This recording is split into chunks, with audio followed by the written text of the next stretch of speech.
Sidhu Moosewala case में आरोपी shooter Santosh Jadhav गिरफ्तार हो गया है। पुणे रूरल क्राइम ब्रांच ने उसको कस्टडी में दे लिया है और वो 20 जून तक उसी के पास रहेगा। संतोष जाधव के साथ उसका एक और साथी भी पुलिस के हत्थे चढ़ा है। संतोष जाधव से सुबह 10:30 बजे पूछताछ हो सकती है। इसके अलावा सलमान खान केस में भी उससे सवाल जवाब किए जा सकते हैं।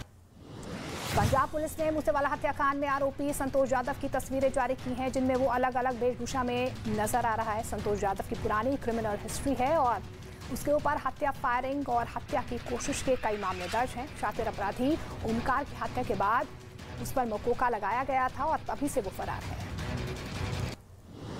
राहुल गांधी सुबह ईडी के सामने पेश होंगे। नेशनल हेराल्ड मामले में ईडी ने राहुल गांधी को पेश होने को कहा है। मनी लॉन्ड्रिंग केस में राहुल गांधी को ईडी ने पहले 2 जून को पेश होने को कहा था, लेकिन विदेश में होने के चलते राहुल गांधी पेश नहीं हो पाए थे। ईडी के दूसरे नोटिस के बाद राहुल गांधी सुबह अपना बयान दर्ज करवाएंगे। मुख्यमंत्री योगी आदित्यनाथ ने पिछले दिनों कुछ जिलों में हुई घटनाओं को लेकर अपर मुख्य सचिव गृह को सख्त कार्रवाई के आदेश दिए हैं। उन्होंने साफ कहा है कि प्रदेश की शांति व्यवस्था से कोई भी खिलवाड़ करता है उसे छूट नहीं दी जाएगी। ऐसे लोगों के खिलाफ सख्त कार्रवाई अमल में लाई जाएगी जो मिसाल बने, ताकि भविष्य में कोई भी कानून व्यवस्था को हाथ में ना ले। उत्तर प्रदेश के प्रयागराज में जुम्मे की नमाज के बाद भड़की हिंसा के मास्टरमाइंड जावेद मोहम्मद का मकान बुलडोजर से गिरा दिया गया है। कानपुर विकास प्राधिकरण ने मकान गिराने की कार्रवाई की है। जावेद पर आरोप था कि उसने करेली की जेके आशियाना कॉलोनी में बिना नक्शा पास किए 2 मंजिला मकान बनवाया है। इससे पहले जावेद को नोटिस भेजा गया था। प्रयागराज विकास प्राधिकरण ने इस बारे में एक नोटिस जावेद के घर चिपकाया था।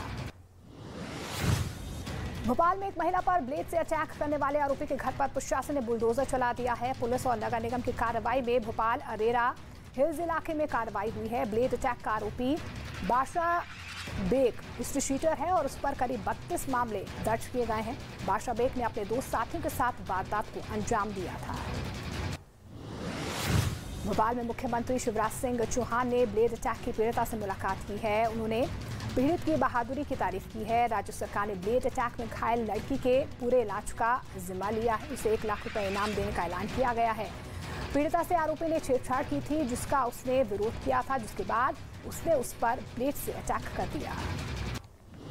मध्य प्रदेश के पन्ना जिले में खाद के गोदाम में 300 बोरी खाद चोरी हो गई, जिसकी कीमत करीब 4 लाख रुपए बताई जा रही है। इस चोरी का सीसीटीवी फुटेज सामने आया है, जिसमें चोर ताला तोड़कर गोदाम में दाखिल होते हैं। पन्ना जिले में कई महीनों से खाद की किल्लत है और चोरी की घटना को इसी से जोड़कर देखा जा रहा है। फिलहाल पुलिस सीसीटीवी फुटेज के आधार पर कार्रवाई कर रही है। लखनऊ से हरदोई जा रही एक चलती कार में अचानक आग लग गई। आग अचानक लगी और देखते ही देखते स्वाहा हो गई ये पूरी कार, लेकिन कार में सवार ड्राइवर समय रहते निकल गया और उसने अपनी जान बचा ली। इस घटना की जानकारी मिलने के करीब आधे घंटे के बाद फायर ब्रिगेड की गाड़ियां यहां पर पहुंची। जितनी देर तक कार यहां पर जलती रही, यातायात प्रभावित रहा। बाद में पुलिस ने जेसीबी की मदद से जली हुई कार को वहां से हटवा दिया। राजस्थान के अजमेर में एक लुटेरी दुल्हन गहने के साथ अपनी ननद को लेकर भागती हुई नजर आई है। घटना के 20 सीसीटीवी फुटेज सामने आए हैं, जिसमें दुल्हन के साथ दूल्हे की बहन भी जाती हुई नजर आ रही। परिवार वालों का यह भी कहना है कि वो 3.5 लाख का सामान लेकर फरार हुई है और ननद को बहला फुसलाकर अपने साथ ले गए। पटना में एक ब्रिज पर हादसा हो गया है। वहां पर एक कार तेज रफ्तार से आई और डिवाइडर से जा टकराई, जिसके बाद कार पलट गई, लेकिन उसमें सवार सभी लोग सुरक्षित बाहर निकाल दिए गए हैं। कार में ड्राइवर ने ये बताया है कि बाइक वाले को बचाने के चक्कर में कार का संतुलन बिगड़ा और डिवाइडर से कार जा टकराई। महाराष्ट्र के पुणे के भवानीपेट इलाके में अचानक एक धमाका हुआ है, जिससे हड़कंप मच गया। लोगों ने इस बारे में पुलिस को जानकारी दी, जिसके बाद जांच शुरू हुई और पता चला कि धमाका एक फ्लैट में हुआ है। पुलिस ने वहां से एक संदिग्ध को हिरासत में लिया है, जिससे पूछताछ चल रही है, लेकिन धमाका किस चीज से हुआ ये पता नहीं चल पाया है। राजस्थान के भरतपुर में सैनी समाज के लोगों ने आरक्षण की मांग पर प्रदर्शन किया है। इन लोगों ने सरकार से 12% आरक्षण की मांग की है। इस प्रदर्शन का हिस्सा बनने के लिए हजारों की तादाद में लोग यहां पर पहुंचे, जहां पर उन्होंने आगरा जयपुर नेशनल हाईवे जाम कर दिया। इस दौरान वहां पर पुलिस की कड़ी सुरक्षा की गई थी। बिहार के गोपालगंज में जल जीवन हरियाणी अभियान के तहत अतिक्रमण करने वालों के घर पर बुलडोजर चलाया गया। इस अभियान का मकसद जल स्रोतों को बचाना है और इसी वजह से इस अभियान के तहत उन लोगों के घर तोड़े जा रहे हैं जिन्होंने तालाब, नदी और सड़कों की जमीन पर अतिक्रमण किया था। गोपालगंज में 2 दिन प्रशासनिक कार्रवाई हुई और 60 से अधिक मकानों पर बुलडोजर चला। गुजरात के आणंद में 2 गुट आपस में भिड़ गए और उन्होंने एक दूसरे पर पथराव कर दिया। विवाद जमीन से जुड़ा हुआ बताया जा रहा है, जिसकी वजह से 2 गुट एक दूसरे के खून के प्यासे हो गए। पुलिस ने भीड़ को तितर-बितर करने के लिए आंसू गैस के गोले छोड़े। पत्थरबाजी के इस मामले में 4 लोगों के घायल होने की खबर सामने आई है। श्रीनगर के बालटाल में सिंध नदी में फंसे 4 लोगों को सेना ने बचा लिया। इन लोगों की गाड़ी नदी में फंस गई थी और तेज बहाव की वजह से वो निकल नहीं पा रहे थे, जिसके बाद सेना ने रेस्क्यू ऑपरेशन चलाया और नदी में फंसे लोगों को बचा लिया। रेस्क्यू ऑपरेशन की जो तस्वीरें सामने आई है उसमें सेना के जवान क्रेन की मदद से नदी में फंसे लोगों को बाहर निकालते हुए नजर आए।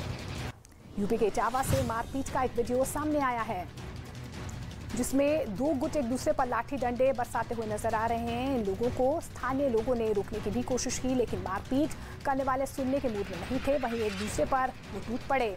इलाके के लोगों ने आरोप लगाया है पुलिस की लापरवाही की वजह से बात इतनी बिगड़ी। जम्मू कश्मीर में सुरक्षा बल के हाथ बड़ी कामयाबी हाथ लगी। पिछले 24 घंटे में सुरक्षा बल ने 4 आतंकियों को ढेर कर दिया है। घाटी में साल अब तक सुरक्षा बलों ने 100 आतंकियों को ढेर किया है, जिसमें 3 पाकिस्तानी आतंकी शामिल हैं। रविवार देर शाम सुरक्षा बलों ने आतंकवादी आदिल पारे को एनकाउंटर में मार गिराया।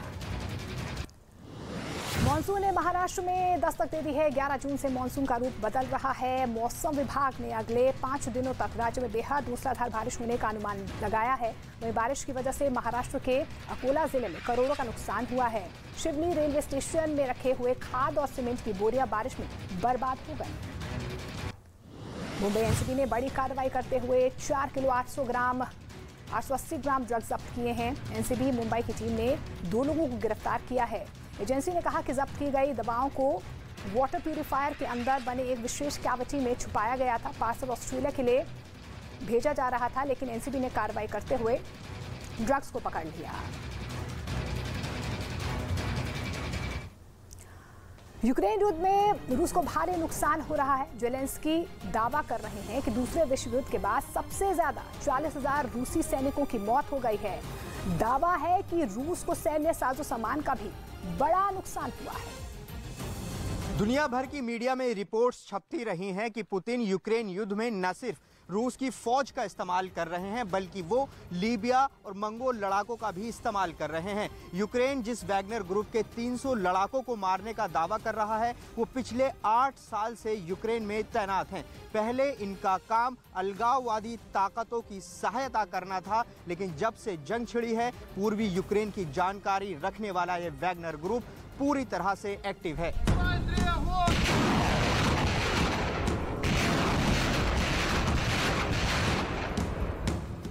यूक्रेन की ओर से मिल रहे जवाब पर रूस की फौज जबरदस्त प्रहार कर रही है। बावजूद इसके जंग की लंबाई खींचती दिख रही है। जाहिर है इसके पीछे 2 शक्तियां काम कर रही हैं, अमेरिका और यूरोप। जो बाइडेन ने ज़ेलेंस्की के लिए अमेरिका का खजाना खोल दिया है और यूरोप लगातार हथियारों का सप्लाई कर रहा है। ज़ेलेंस्की को मिल रही इस संजीवनी के सहारे ही यूक्रेन अब तक सिर्फ टिका हुआ नहीं है, बल्कि पुतिन की फौज की बर्बादी की कहानी लिख रहा है। पहले ज़ेलेंस्की को सुनिए, फिर दिखाएंगे यूक्रेन के दावे के मुताबिक रूस ने जंग में अब तक क्या खोया है।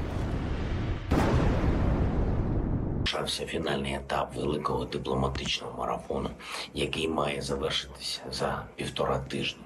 І ми насправді в цьому марафоні разом з Європейським Союзом в одній команді, і цій команді належить виграти, впевнений. Вже скоро отримаємо відповідь щодо статусу кандидата для України. Я переконаний, що це рішення може посилити не тільки